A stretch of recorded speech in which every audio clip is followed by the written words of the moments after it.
Hey, what's up guys? It's Cody. Today I'm going to show you guys how to win your fantasy football league draft. We're going to go on Yahoo and do a mock draft, and we're just going to go through and see when players are being picked, what players to pick, when to pick them, and all that good stuff. So let's get started. Alright, so I have the second pick of the draft, so we're going to look here and see who we should pick.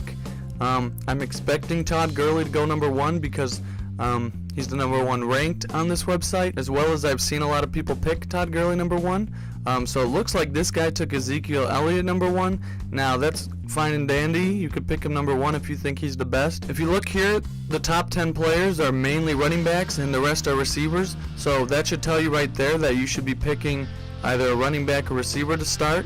Me personally, I like to take as many good running backs as possible because 1, running backs are really important, and 2, you can always use them to trade for a good receiver if you're not getting a good receiver through your draft. You know, if you pick at a bad spot in the draft, you might not be able to get one of the top receivers like a Odell Beckham or a Hopkins or AJ Green or any of those guys. But if you do get a couple good running backs, people are always going to need running backs, you could use them and trade for those receivers, so that way you don't feel as pressured to have to go and find a crappy receiver just because he's the best one left. So the main point with that is make sure you're going to find the best running backs available, or if you want, you can go for receivers. Just make sure you're picking the best ones available, whether you like to keep them or you want to use them for trading. So here's going to be my second pick. I see Jordan Howard is available. Now I really like Jordan Howard, so more than likely I'm going to go pick him. Because like I said, going with my method, I take as many good running backs as possible.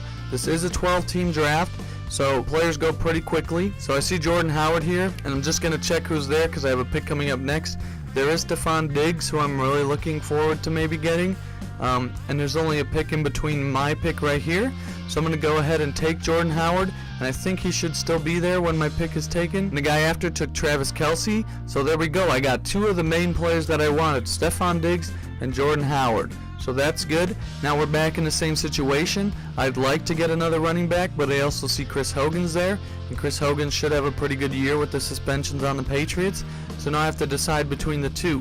Now this guy might pick one of the 2, so now I have to decide. So he goes and takes Chris Hogan. So it's a good thing that I had Derrick Henry in mind, because now I can pick him. And although Chris Hogan is gone, I still have what I was looking for.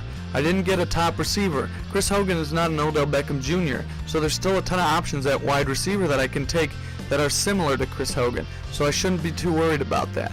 Now I'm looking here, I'm thinking about a receiver because I already have 3 running backs, but none of these receivers are truly better than one or the other by a landslide. So I look here, I see Russell Wilson, I see a couple other quarterbacks. I see Russell Wilson should be picked around 48, and I have the 50th pick, so I did get him 2 spots later than he should have been picked, so that's a good opportunity to pick Russell Wilson. So now I got 2 running backs that are starting, Todd Gurley and Jordan Howard, which are really good running backs. I have Stefon Diggs as my wide receiver.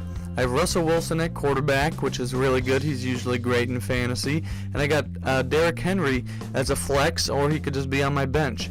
So there's a lot of opportunity here to make some trades if I needed to. I don't need these 3 running backs, but if I can't get a better receiver, I could trade one of them. Say Todd Gurley doesn't start off too hot, and I'm thinking maybe he's not going to have a great year like everyone's expecting. I'm going to trade him early on and try and get one of those good receivers back. I still have Jordan Howard and Derrick Henry that I can plug into my lineup and not have to worry about it. Here I need a receiver. I need a solid receiver, one that I think is going to do good this year. I'm thinking Michael Crabtree, so I go ahead and get Michael Crabtree. He's not the best receiver like we talked about. You don't always need the best receivers to win. You got a lot of trade value in the players that you're picking. Trey Burton, I hear he's going to have a really good year with the Bears. I take him. So back here I'm looking at my wide receivers. No one's really better than the other ones by a landslide. I pick Will Fuller. He has Deshaun Watson back, so he could have a good year. And he's also one of those players that people would trade for if they really need a receiver. So here I'm going to have the 98th pick, and this is just a personal pick that I'm going to make just because I really think Njoku's going to have a really good year. So I have 2 tight ends on my team. So here I go ahead and pick Aaron Jones. He's a Packers player. I'm a Packers fan. He is suspended, but he had a ton of good rushes last year. I think once he gets back into the lineup, he's going to have a really good year. So There's a fourth running back, and I think he could have a lot of value going forward, so I'm going to put him on my bench for now. And then once again, I got to look for a receiver. So I really like Randall Cobb. He's a Packer, obviously. Sterling Shepard, I think, is pretty good. But I'm going to go with Kenny Stills here, just because Devontae Parker does get injured frequently. Kenny Stills is going to have a really good year this year. So now we got another opportunity to get a receiver. I did pick a few receivers with Week 10 bye weeks, so I need another one to offset that because I can't have every receiver on bye week at the same week, right? So I had to go get Kenny Golladay. He was doing really good for the Lions last year towards the end, so he's another good pick. He could be a really good player this year, or he could be below average, but he's on my bench, so that doesn't really matter. I see Derek Carr here. He does have the same bye week as Russell Wilson, but I really like him as a player. I think he could have a really good year, and I don't think he should be rated this low on this website, so I'm going to take him for either just bench purposes, or I could use him for trading also. Like we said, if you have some players that people really want, they could trade you the position that you need. So don't feel like after the draft, if you don't get the specific position you need, that you can't get those players. You know, hey, maybe someone might give me an AJ Green for a combination of Derek Carr and maybe a Will Fuller. You never know. If that's what they really need on their team, they got a really crappy quarterback, it wouldn't be a bad choice. So I go ahead and pick the Packers defense, not because I think they're going to be the best defense, but it's my favorite team. And same here with the kicker, I picked Mason Crosby. It's because when I'm watching football, yes, I have a fantasy team, but I also have a favorite team. So I want to at least root for something on my favorite team. If I have a team full of people going against the Packers, I can't really root for them. So as long as I have some people there, it doesn't have to be the best player, Aaron Rodgers. It could be a kicker or a defense, just so you feel better, like, yes, I got my team. So looking here at the draft, you know, I got a lot of good value picks.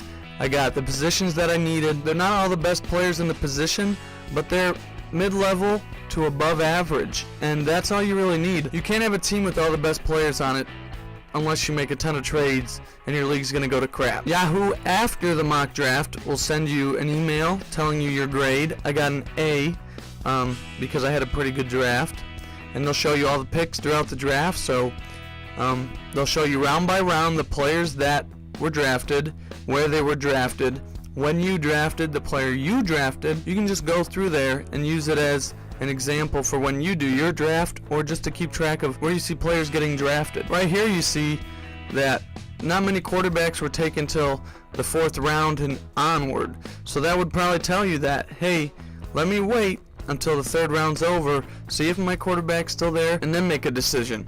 Because you don't want to start picking these players too early. You know, you don't want a kicker in the 40th pick. You don't want a defense in the 50th pick. You want to make sure you're picking these positions at the right time, and you're picking the best value that you can. And by value, I mean they put Russell Wilson at 48. If you pick him at 10, although he could be one of the best fantasy players that year, that's really taking a bigger risk than you need to when you can get him back in the 50th pick. So really take that time and look, hey, I see this running back. I like him. Should I pick him now, or is he projected to get picked later? Because that could really be the difference between you using your picks efficiently and you picking just whoever's the best left on the board, or whoever you just like, and that's not going to win you your league. Like, I would just pick all the Packers players if I could, but that's not going to win me my fantasy league, right? I got to pick the best players available at the best point in time for that pick and really make the most of it. So as you see here, you can check where you're projected to finish in the league after the mock draft. I was projected to finish first, and it wasn't really even close, just based on where I picked, who I picked, my strengths. My weakness, the only weakness I had on that mock draft was my defense, and that was because I picked the Packers selfishly.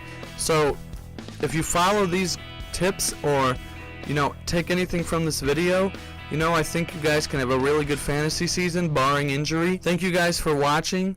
If you have any fantasy questions, I'm going to be making a lot more fantasy football videos. If you want more fantasy football videos, subscribe to my channel, but make sure you click the bell, because you won't see my most recent upload right when it comes out. If you don't click that, you're going to just find it through your subscription list randomly, and if it's right before football starts, the season, or game day, you really want to see the video, maybe you can get some tips before then, it'd be a good idea to subscribe. So thank you guys for watching. Let me know what you think in the comments. Let other people know your tips and tricks in the comments below. I don't know everything. I'm not a fantasy football expert. I'm not claiming to be, but these are the things that have really helped me in my fantasy football leagues. So let me know what you guys think in the comments below.